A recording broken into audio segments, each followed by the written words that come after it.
வணக்கம் நண்பர்களே, நான் உங்கள் துறை. இந்த பதிவு மக்களின் பார்வைக்கு. ஏழைகளுக்கு எட்டாத கனியாக இருக்கும் மருத்துவ காப்பீட்டு ஏன் தமிழக அரசின் சார்பாக இந்த மருத்துவ காப்பீட்டு திட்டத்தை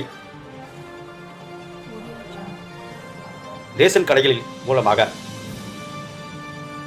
இதை ஏன் ஏழைகளுக்கு ஒரு ரேஷன் அட்டையில் இந்த மருத்துவ காப்பீடு திட்டத்தை இணைக்கக்கூடாது?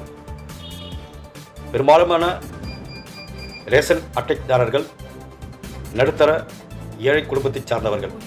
இவர்களுக்காக தமிழக அரசின் மருத்துவ காப்பீடு திட்டம் ஒவ்வொரு ரேஷன் கார்டுகளிலும் இணைக்கப்பட்டால் அவர்களுக்கு இந்த மருத்துவ காப்பீடு திட்டம் மிகுந்த உதவிகரமாக இருக்கும் என்பதே மக்களின் எண்ணங்களும் எதிர்பார்ப்புகளும். அரசு கொண்டு வருமா? திட்டத்தை பொறுத்திருந்து பார்ப்போம். நன்றி.